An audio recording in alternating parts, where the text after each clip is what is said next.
जय गुरुदेव। प्रणाम सभी को। निरोग जीवन के महत्वपूर्ण सूत्र अध्याय 3।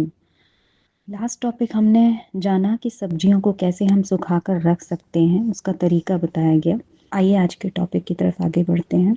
स्वास्थ्य के लिए कच्ची सब्जियां खाइए। पुरातन युग का आदमी कच्चे आहार का प्रयोग करता था और परिणाम स्वरूप स्वस्थ जीवन व्यतीत करता था। सभ्यता के विकास और समय की उलटफेर ने भोजन को पकाने और उनके साथ अनेक प्रकार के मसाले इस्तेमाल करने का तरीका सिखा दिया। इससे कई तरह की हानियां और विकार उत्पन्न हुए जो आज भी किसी न किसी रूप में देखे जा सकते हैं। यह भी सच है कि आज हम अपने पूरे आहार को कच्चा प्रयोग करने में असमर्थ हैं, क्योंकि हमारा पेट और पाचन शक्ति पकाए हुए आहार को स्वीकार करने की अभ्यस्त बन चुकी है।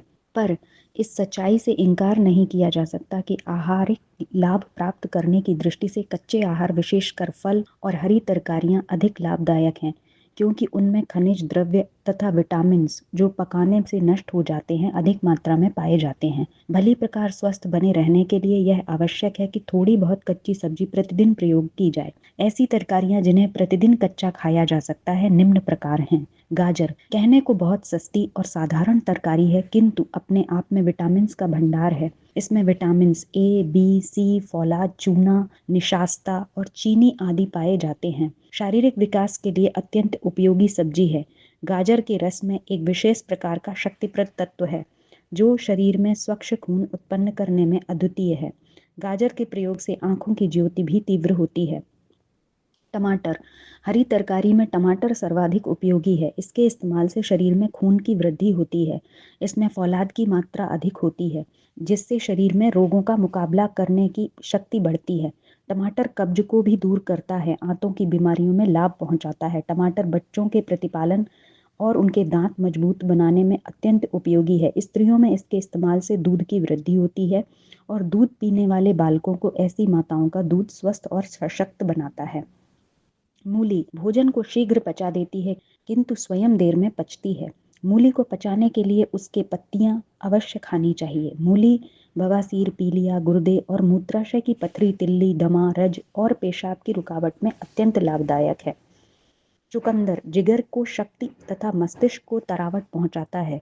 जोड़ों के दर्द में अत्यंत लाभदायक है। यह औरतों का दूध भी बढ़ाता है। खीरा स्वाभाविक तौर पर सर्द तर है, कब्ज दूर करता है। प्यास, गर्मी, पीलिया, पेशाब की जलन तथा पेशाब का रुक रुक कर आना जैसे रोगों में विशेष तौर पर उपयोगी है। प्याज जिन्हें प्याज की गंध अप्रिय न हो अथवा धार्मिक मान्यताओं के अनुसार आपत्ति न हो, वे प्याज का भी सेवन कर सकते हैं। इसमें कैल्शियम, सोडियम, पोटेशियम, गंधक तथा फौलाद पर्याप्त मात्रा में पाए जाते हैं। हमारे शरीर में गंधक खारिज होती रहती है, इसलिए गंधक की कमी को पूरा करने के लिए प्याज का इस्तेमाल आवश्यक है। प्याज शरीर में गंधक पैदा करने के अतिरिक्त भोजन को भली प्रकार पचाने में भी सहायता देता है।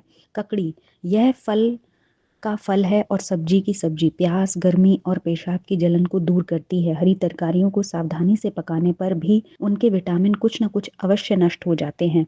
जहाँ तक संभव हो कच्ची या बहुत कम पकी हुई तरकारियां प्रयोग में लानी चाहिए, ताकि उनमें विटामिन और अन्य खनिज तत्व सुविधा से प्राप्त किए जा सकें। कच्ची सब्जियों में पानी और एक ऐसी हल्की तुरशी मौजूद रहती है जो पाचन क्रिया को ठीक और तीव्र बनाने में अत्यंत उपयोगी होती है। इसलिए यथासंभव कच्ची सब्जियों का ही अधिकाधिक उपयोग करना चाहिए। टमाटर, प्याज, गाजर, मूली, ककड़ी, लौकी आदि के छोटे छोटे टुकड़े काटकर उनमें धनिया, नमक, नींबू, अदरक आदि मिलाकर सबको एक सलाद के रूप में खाया जा सकता है। आज के टॉपिक में गुरुदेव ने हमें बताया कि किन किन सब्जियों को हम सलाद के रूप में खा सकते हैं। गाजर, टमाटर, मूली, चुकंदर, खीरा, प्याज, ककड़ी इत्यादि। तो आइए आज के लिए इतना ही, आगे कल बढ़ते हैं। जय गुरुदेव। प्रणाम सभी।